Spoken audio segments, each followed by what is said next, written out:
Hello, good evening, and once again, welcome to 60 Minutes by Mzalendo. And I hope you're all fine.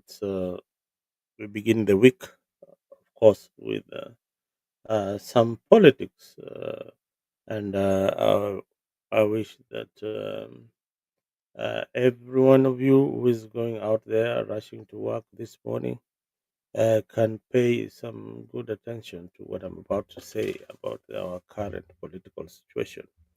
A lot has happened, and first of all, ODM political movement is holding its 20 years since it was founded, and they're celebrating in Mombasa.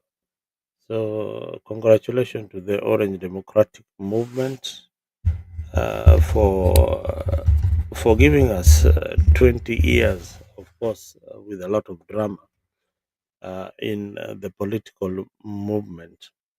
Now, Rigathi Gachagua has announced his presidential bid. That would be our topic this evening about Rigathi Gachagua announcing his presidential bid. Remember, Rigathi did not um announce this bid earlier on. He was seen as somebody who is going to unite the opposition, but apparently he has decided to run for the presidency. What does this mean for the rest of the members in the opposition who are eyeing for to be backed by Rigathi Gachagua? So it is a political crossroad in Kenyan politics at the moment, especially the opposition where confusion reigns in. Remember, the official opposition leader or the leader of the minority is now working in government, and there are no checks and government and balances in the government. Now, let us go back to how all this started between Rigathi Gachagua and William Ruto, who stood side by side and promised many things for Kenyans. But today, the alliance is unraveling, and the stakes could even be higher than what it is at the moment. So, what really happened between these two individuals that they don't even see eye to eye? Yeah. So there's a lot. There's a lot. It reminds me of the story of William Samoei Ruto and Uhuru Kenyatta. Now, in 2022, Gachagua was the face of loyalty uh, to the Asla nation, and they had found a deputy that is the best, a deputy that will work with the president. They vowed to work together to uplift the ordinary Kenyans and to rewrite the story of leadership in Kenya. But beneath the campaign smiles, and there were tensions in that movement that we could not even see.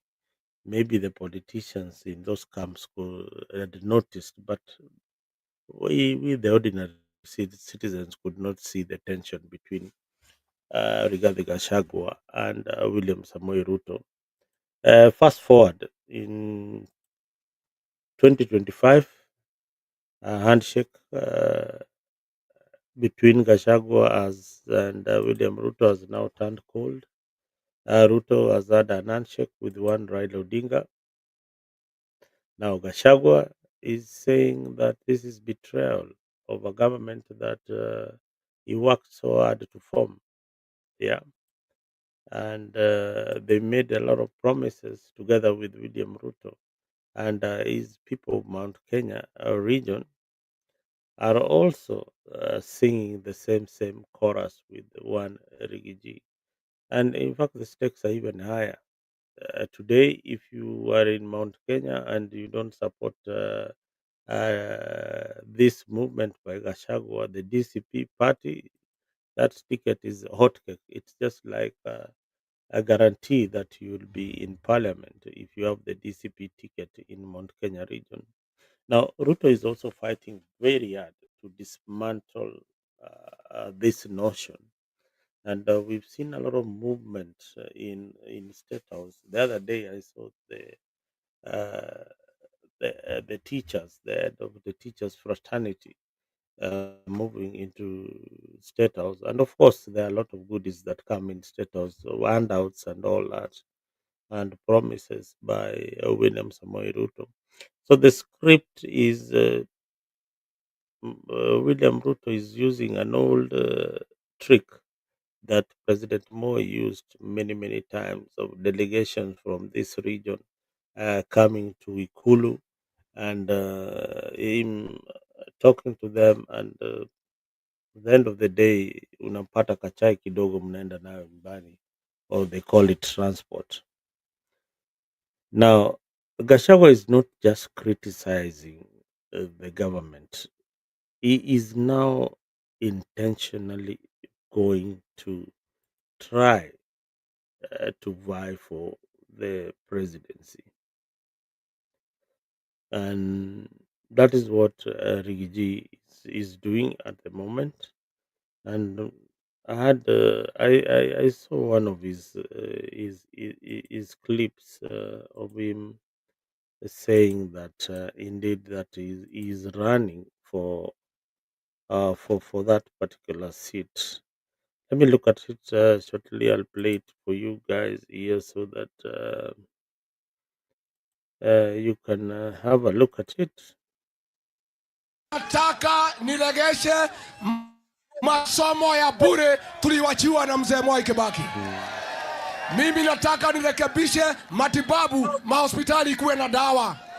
Mimi nataka niregeshe NHIF, nirekebishe kila mtu akienda hospitali atibiwe, alipiwe, aende nyumbani. Mimi nataka niregeshe linda mama, akina mama akienda kujifungua wasilipishwe, waende nyumbani. Mimi nataka nilegeze pesa ya wazee ile 2,000 wapate kila siku 30 bila kuchelewa. Mimi nataka nimalize ukora. Vijana wanapiga watu na visu huko Nairobi. Hakuna amani, hakuna usalama. Nataka nitengeneze usalama ya Kenya. Rigiji ataweza hawezi? Anaweza hawezi? Na mnajua mimi nikisimama na huyu Kasongo nitamkimbiza kama baiskeli ya kuibiwa. Kasongo aende asiende? Akimbizwe asikimbizwe? Anyolewe asinyolewe? Wangapi wanasema Kasongo anyolewe, Kasongo anyolewe?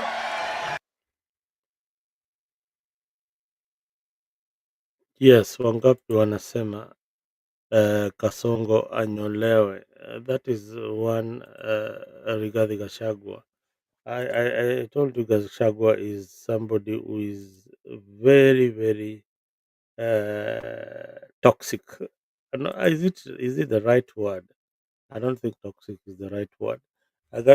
He's a mobilizer. He's very, very, is kind of very aggressive in his politics, and he knows what to say and to ignite the emotions of the crowd. And I think Kenya Kwanza saw this in him, and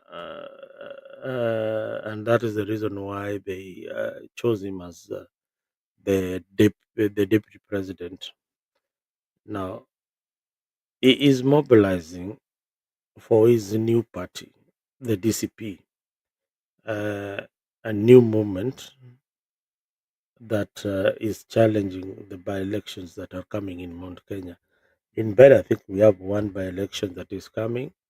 He's also urging Mount Kenya leaders uh, to work with him, and those who are not ready to work with him is urging the residents to collect signatures. Although this is not going anywhere, uh, but it's a bold statement. It's a bold statement. At one point, he wanted them to resign, but I don't think anybody would risk to 1 million under the CDF that they are pocketing some of them to go and risk a rerun. and then the elections are just around the corner. Now we must restore dignity to our people. This government has forgotten us. That is what Richie is saying. He is promising to bring free education, and I've said that one of the things that William Samoei Ruto would have done for the Kenyan people is to ensure that we have uh, free secondary education. Now, if he had done that, if William Samoei Ruto had made sure that we have free secondary education, uh, his path for victory would have been very, very, very smooth, and people would have seen him as somebody who is uh, copied the legacy of the late Mwai Kibaki. Now, there is some development projects that William Ruto has done. At least you can mention a few things that William Ruto has done effectively that will give him a plus. Yeah, the inclusion of ODM members into his cabinet. Those were regarded as people who were being marginalized at some point. So the inclusion of ODM members into his cabinet is something that is very significant. Now that cuts across into Raila Odinga's base. Now that is one area that politically William Ruto has scored. Now another area is on this affordable housing. Although it has got some issues, but you are seeing him meeting delegations at State House. The people who would be complaining a lot about affordable housing are the working class, whose pay slips are being deducted. But now he's trying also, William Ruto is trying very hard to mend fences with the middle class in Kenya. So what does this tell you? That he is penetrating in areas where likely in 2027 he would not have gotten votes. But what are the opposition doing to win the votes in Kenya? Now, regarding Gachagua's ambition for presidency, for me, I feel that it gives William Samoei Ruto an edge. Yes, it gives William Ruto an edge. And if the opposition are not very, very careful, then William Samoei Ruto and his team are going to win the 2027 elections. Uh, if William Ruto faces Rigathi Gachagua at the ballot, I can tell you that majority of Kenyans will not vote for uh, Rigathi Gachagua, and for one reason. There is this ping pong game between the Kikuyu community and the Kalenjin community that m- majority of Kenyans feel that it needs to end at some point. And if the opposition gets it right, then they would give us a president from a minority community. They need to look at politics in that manner. But politicians are greedy. Yeah, they are being pushed. But frankly speaking, on the other hand, it is only Rigiji who seems to be the strong opposition leader. But unfortunately, his strength as a strong opposition leader is not sufficient enough to face William Ruto, being that historically he will be judged by by the history of our politics. We have had uh,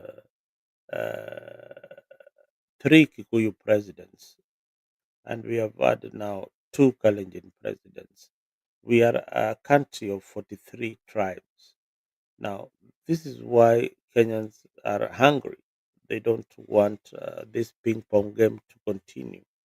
Now, so you've seen the recent poll saying that even the unity of William Ruto and Raila Odinga is not popular. 64% of Kenyans are saying they don't agree to the unity of one Raila Odinga and William Samoei Ruto. What does that tell you?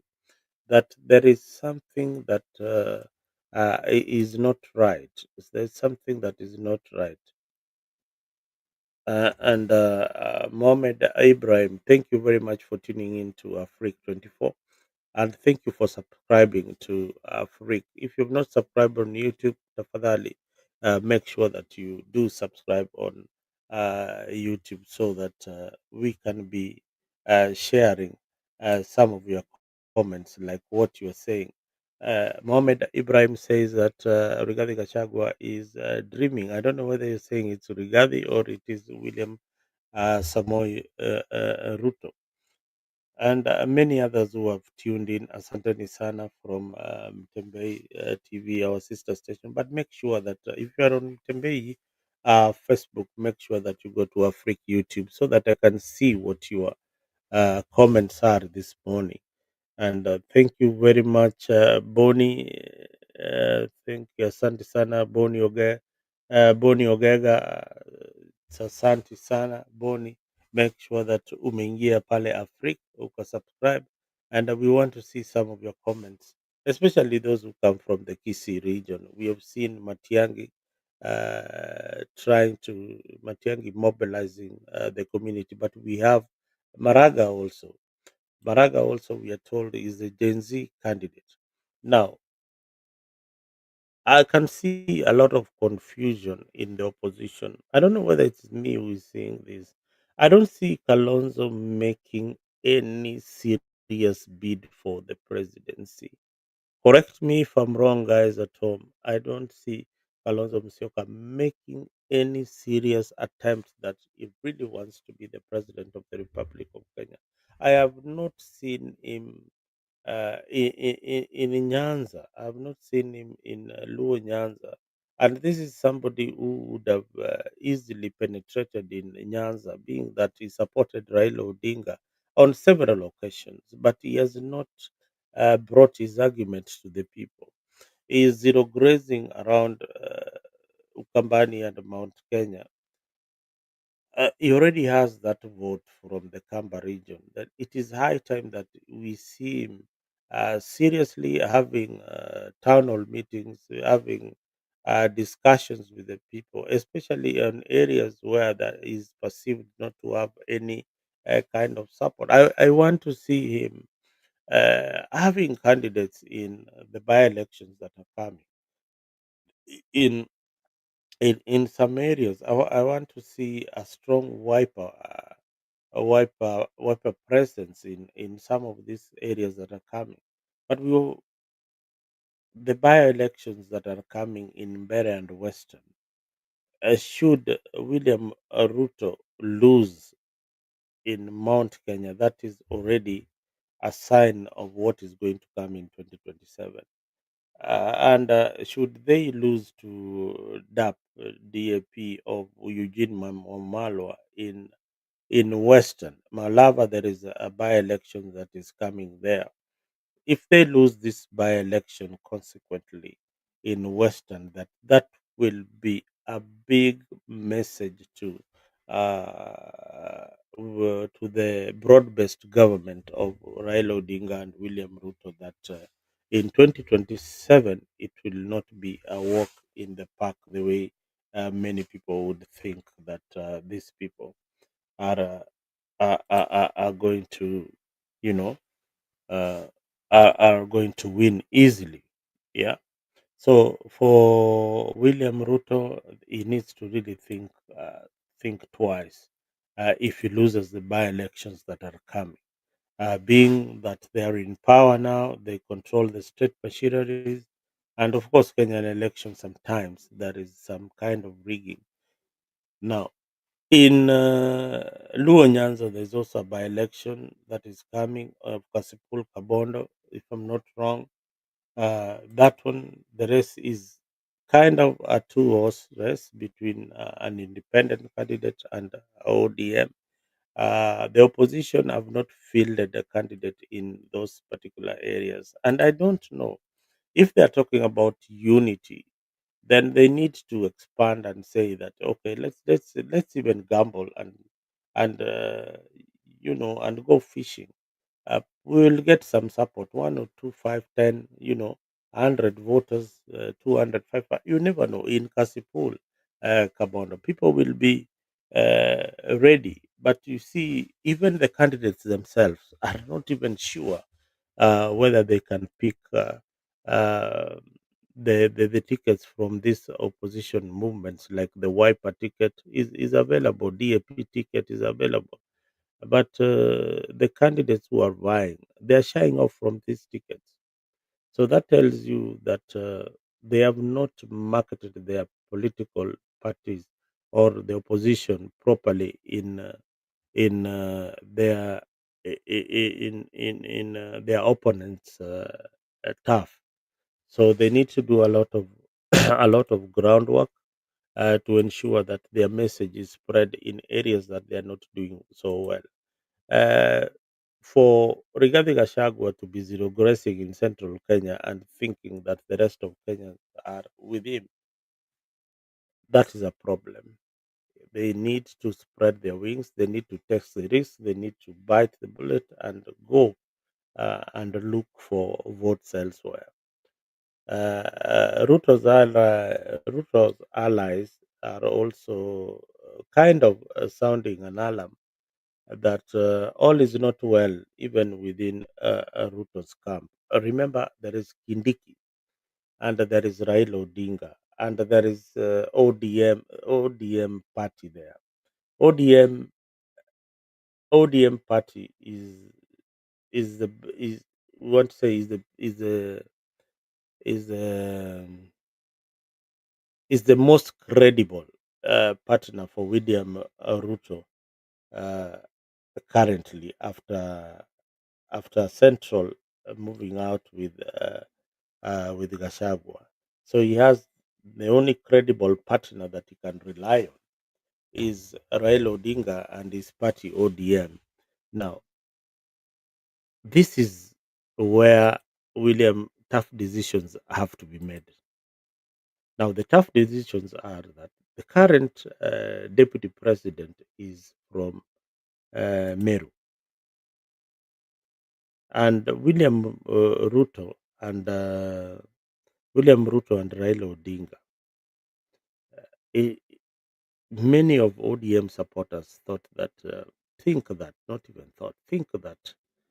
the running mate for William Ruto will come from Nyanza region and possibly Luo for the first time. That is something that is some rumors that was there initially, but it's slowly dying.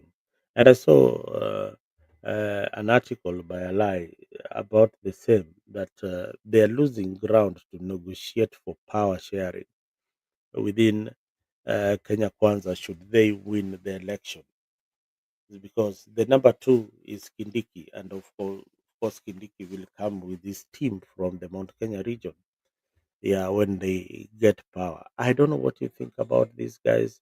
Leave a comment on a freak there and tell me what do you think about these political realignments. And ODM again is celebrating uh, 20 years since it existed in Mombasa. There was a lot of showdown in Mombasa, and let's listen a bit of ODM politics in the course. Mimi kama katibu mkuu wa chama nina wabosi watatu peke yake. Wakati Joe walikuwa deputy wa Raila na Oparanya deputy wa Raila na baba mwenyewe, wao walikuwa ni wadosi wangu. Nawaonyesha heshima. Saa hii niko na wadosi wanne. Kuna baba mwenyewe, alafu kuna deputy party leader yuko hapa, governor wa Mombasa Abdul Samad, kuna Ososi na kuna governor wa Kisii anaitwa nani? Simba Harati, si ndio? Tunataka wale viongozi wengine wote ambao wako ndani ya chama waonyeshe heshima kwa huyu deputy party leader, jinsi ambavyo mimi naonyesha heshima kwa deputy party leader. Haiwezekani. Nimesikia tetesi hapa. Kuna watu ambao wamekalia viti vya chama walichaguliwa kwa ajili ya jasho ya nyinyi wafuasi wa chama cha ODM. Lakini kila siku wakisimama ni kumsuta huyu gavana ambaye ni bosi wao ndani ya chama. Tumekubaliana na viongozi wa chama hapa Mombasa, wale watu ambao wanaonyesha madharau, wanaonyesha kiburi, wanaonyesha kejeli kwa Abdul Swamad, muwatume kule Nairobi, tutapambana nao wakiwa huko. Tulisema tulifanya kazi pamoja bungeni, ni kweli. Wewe ni mtu mungwana, wewe ni mtu roho safi, wewe ni mtu ambaye labda mtu anaweza kukuangalia aone kwamba wewe ni mpole, lakini wewe ni simba. Wewe ni simba tu kama ule simba wa Changamwe aliimbwa hapa. Na mimi nataka niseme ya kwamba wale watu ambao nimesikia mpaka ma MCA na wengine wameteuliwa katika chama cha ODM, lakini wanakuja kukudharau. Niwaambie wasione simba amenyeshewa akadhani ni paka, wajue kwamba utatoa makucha na watafurahia. Na mimi kama mwenyekiti wa chama nimesimamia mambo ya nidhamu. Na mimi nataka branches ya hapa chini waandike barua kwa mwenyekiti wa chama ili wale watu ambao wamekosa nidhamu kwa deputy party leader waweze kuchukuliwa ile hatua ambayo inatakikana. Well, that is the Orange Democratic Movement. That is the chairman of ODM, Gladys Wanga. They are in the coast celebrating 20 years. They are celebrating 20 years. For those who didn't know, ODM party led by Raila Odinga will mark the 20th anniversary with a 3-day celebration that started on October 10th, and I think it's ended, or I think it will go all the way to mark their reflection of their 2 decades in political struggle. That is over 20 years. They are in political struggle in Kenya, democratic victory and grassroots mobilization. Now they had a lot of activities there. The Women Convention honoring the role of women in Kenyan democracy. Those youth concerts, and of course the football tournaments between FC Leopards, Bandari, Gor Mahia, and Shabana that will be happening in down in the coast. Now, ODM Secretary General is very controversial. At one point, is skipping some of this function, and the other point is with the party. But ODM Secretary General described this anniversary as a moment to reflect the party's role in defending the constitutionalism of and the people's rights, and invited all Kenyans of goodwill to celebrate with them in whatever way. Now, Sifuna has been sending mixed signals. Today, there was a rumor that he has resigned, but I don't think Sifuna is going anywhere. He's not going anywhere. And if LDM really wanted to deal with Sifuna, they would have sacked him a long time ago as the Secretary General. But they're tolerating whatever he's saying, probably to hold on the base that I normally talk about, the youth, the Gen Z base. You saw what happened in Nepal. Gen Z si mchezo. I have been telling people that this year, these Gen Zs uh, is the largest voting bloc that is coming in for the first time to participate actively in uh, in 2027 election. And each and every politician is trying to identify themselves with this particular group, and they have their preference. Most of them are saying that they are going to vote for Matiangi. Others are saying that they are with Maraga. But if the opposition gets its footing right, and that is the reason why I had this program this evening, that somebody should advise Gachagua that yes, he's one of the strongest candidates and a very good orator, but it is not the right time to have a Kikuyu candidate running for president in a polarized country like Kenya. What we're trying to fight again is tribalism, and there is also this entitlement that comes with responsibility. Now, there are communities that feel that they are so entitled to the presidency, and they've been there before. Thank you, Lambo Venture Maina. Asante sana for tuning in. Kenny Parduz, Ken Kura, and Bonnie Ogega. Asanteni sana. And of course, Alex Ogega pia pale. Good morning. Yes, that was a wonderful show. I was in yesterday on Dimba. That was a very nice production, and keep it up. Now, guys, if you have not subscribed on Afrique, make sure that you go to our YouTube. If you're watching us from Mtembei Facebook, kuja pale Afrique, make sure that umetupatia like, even if you don't want to subscribe. Leave a message, leave a critic. We like criticism so that we can move on and improve on what you think that is important that we should do.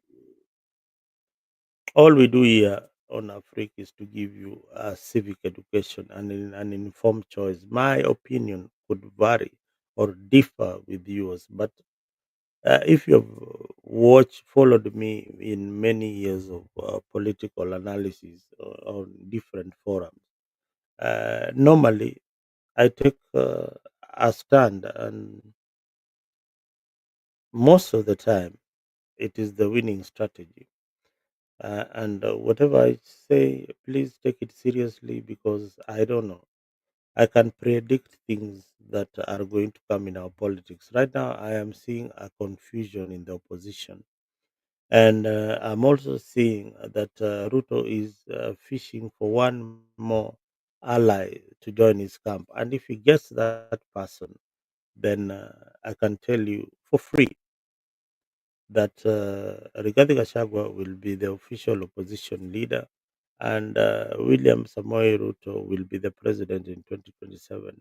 And I want you to, I want, I want us to, I want you guys at home to guess who William Ruto is actually fishing for in the opposition. And I've told you, every Kenyan has a price tag kwa kichwa yake amewekewa. Hata kama ni mzalendo here, there is always a price tag. Every other Kenyan out there, I always think that there is a price tag, especially those in the political circles. I think there is a price tag for each and every individual. You saw the chair lady for LSK. Kameenda kame story ndio hiyo imeisha.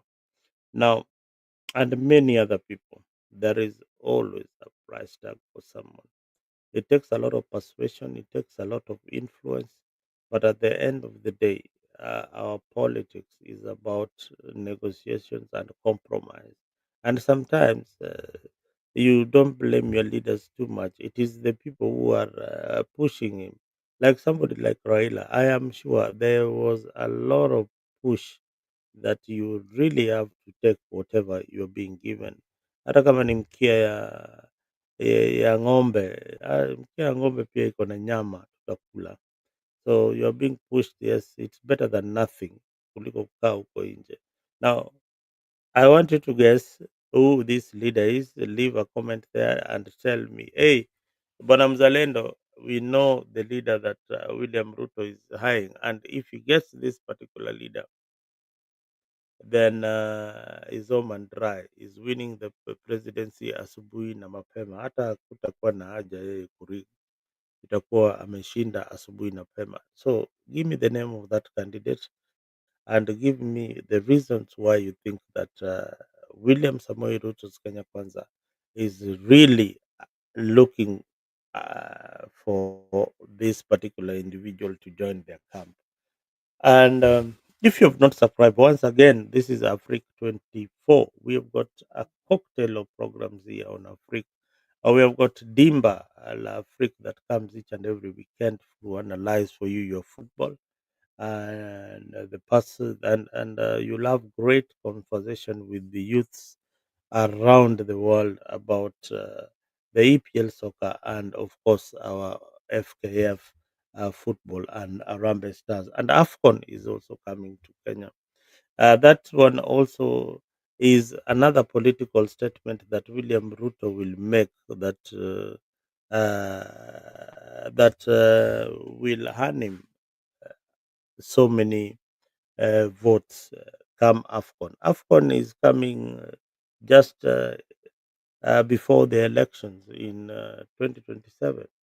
So AFCON ikikuja, mm, the pamoja AFCON that is being played between you in played in Uganda, Tanzania, and Kenya, that will be a very good pitching point for William Ruto's presidency in 2027.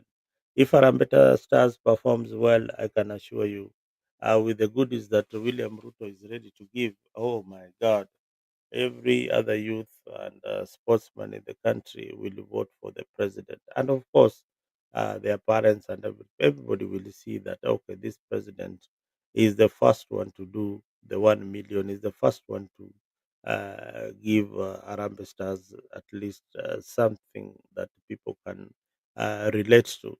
So sometimes, even if you criticize Ruto a lot, there is some good things that he's doing. And here in Africa, we said that we have to be objective.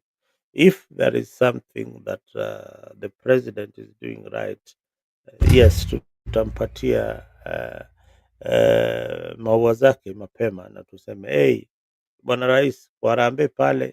I don't think anybody doubts that William Ruto did a bad thing to give those boys incentives. Everybody who loves soccer or everybody who was watching the progress of Harambee Stars agreed that the government, for the first time, did something wonderful for the team. Something wonderful for the team. And if we have been following the progress consequently, the boys have been, apart from the game that they were beaten by Gambia, they came back stronger and beat Shishel. So this is good. Not every day is Sunday. Kila siku si Ijumaa. So that is what is happening in politics. And again, as I told you, my biggest question is if uh, if Gachagua runs for the presidency, he insists to run for the presidency. Those are alarm bells for me. Eh? Uh, those are alarm bells for me. I don't know what you think, but he's a Kenyan. He's allowed to do whatever he wants to do. If he qualifies to run for that office, then that's it. He has got a region that has got 8 million voters, registered voters, that is behind him. Yeah, he will go for it. And if he loses, then he becomes the official opposition leader in parliament and in the senate. Of course, he come with MPs and senators and even governors in his DCP party, but he has to get the house in order. In Mbere, they are not fielding a candidate. The DP Democratic Party is fielding a candidate. So even despite what is impressive in central Kenya is that they have organized themselves in a manner that they are giving a chance to parties like DP not just to die. The only party that I'm seeing that is going to die a natural death, just like Kanu died, is Jubilee. Jubilee haina mbele wala nyuma. I don't know kama ni mimi ndio naiona tofauti.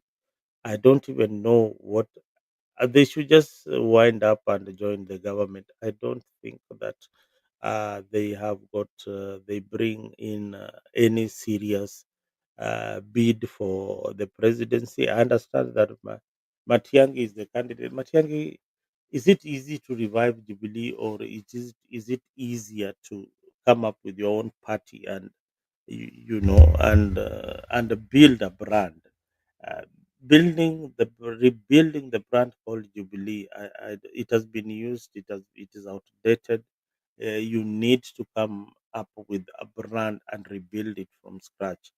And we out here, we will market you so long as you're saying the right thing to the Kenyan people. We will ensure that you are visible in our various platforms. So for people like Matiangi, they need to think twice if they're going to run on a Jubilee ticket. Mm.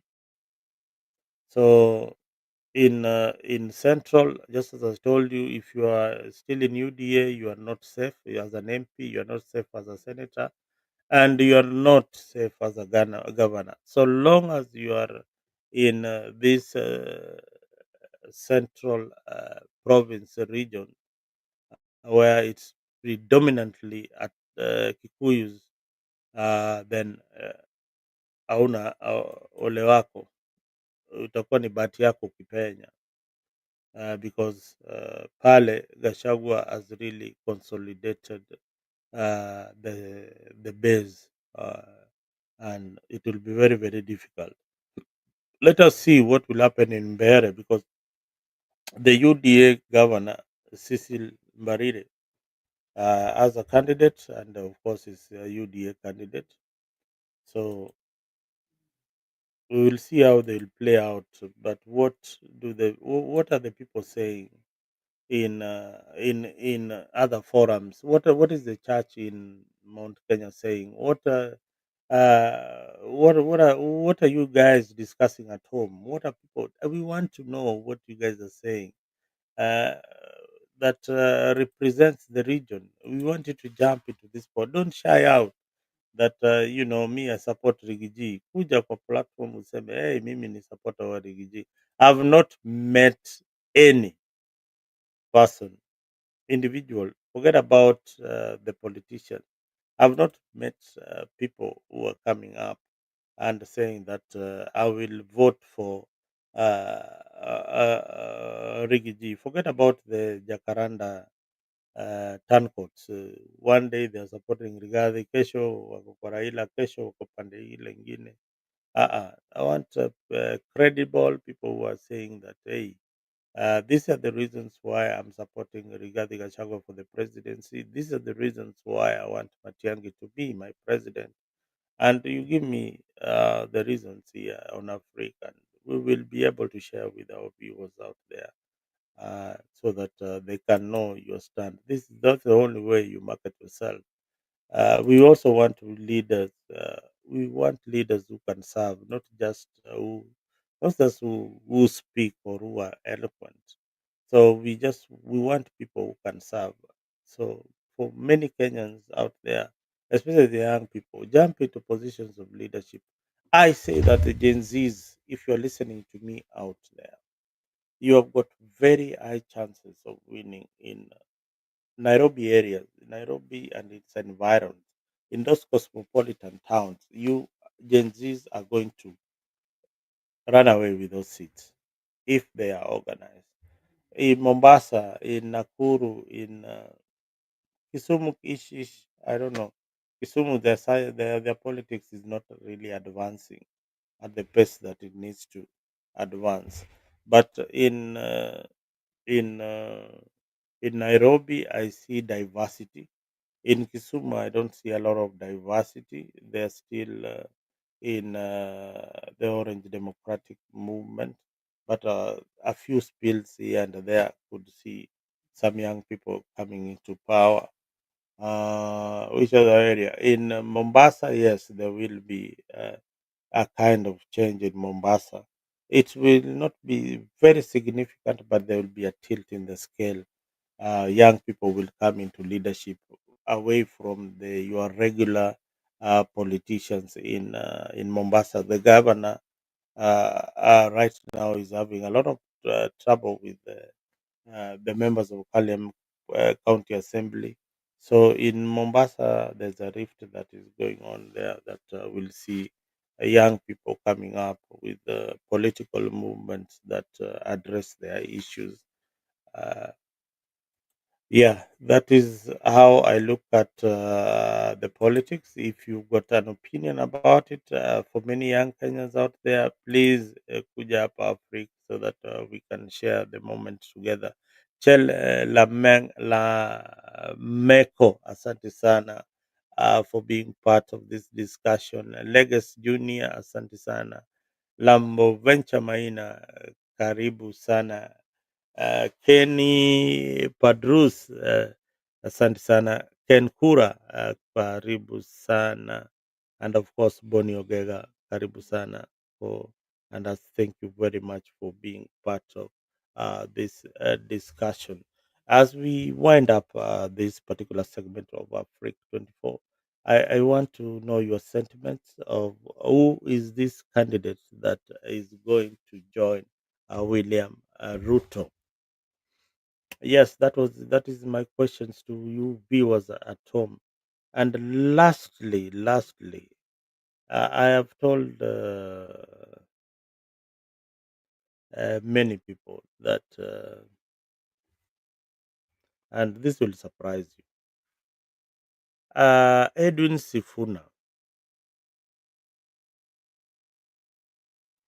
and let me play to you. Edwin Sifuna, huyu jamaa munamuona aje? Do you think that is genuine? Acha tuanzie hapo. I know now you're scratching your head. Do you think that Edwin Sifuna wa Muchomba and e group, yeah, the young tag, are they really genuine? And what can they do to make sure that it's not just talking? What can be a significant action that Edwin Sifuna can do to ensure that the young people, because this kind of politics is resonating very well with the young people and many other Kenyans who are in the middle class, vote for him as senator in 2027. Should he still hang on in Orange Democratic Movement, or should he come out now? And even if he comes out, my fear is this: if he comes out of Orange Democratic Movement without being sacked, then chances are that it could easily fizzle out very fast, because the elections are maybe 2 years away. So that's a long time. That's a very long time for political rhetorics.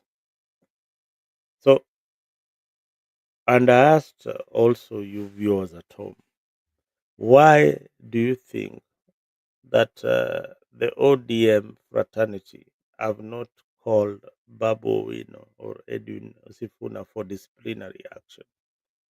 They have gone against the party. The party is supporting the broad based government, and they are not supporting the broad based government, and they have not been reprimanded to toe the line, because each and every elected member of a political movement must follow the party, what it stands for, the ideologies that they are propagating at that particular time.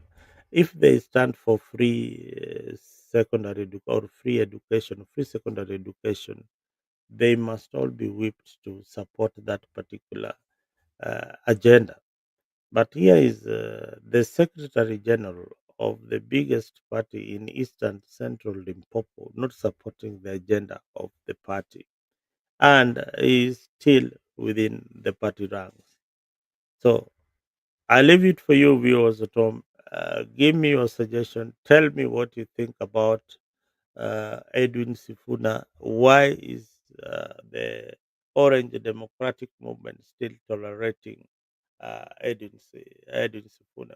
Now, if you are in the areas of Kasipul, Kabondo, and its environment, and you are campaigning for your candidate, I urge you to campaign peacefully, campaign very, very peacefully, and hakuna kukatana na mapanga bana. Jameni, watu wa Omera bana, this is not a matter of life and death. At the end of the day, hiyo mshahara ya mbunge wako hautapewa hata kandururu. Yeye ndiye anaenda nayo kwa familia yake na bibi yake na watoto na marafiki yake wale wa karibu. So please, msikatane na panga, mpige tu siasa ya ustaarabu. Siasa mzuri, siasa ile haina vita, siasa ile haina mapanga ati watu watakuja na mapanga. Politics about dignity.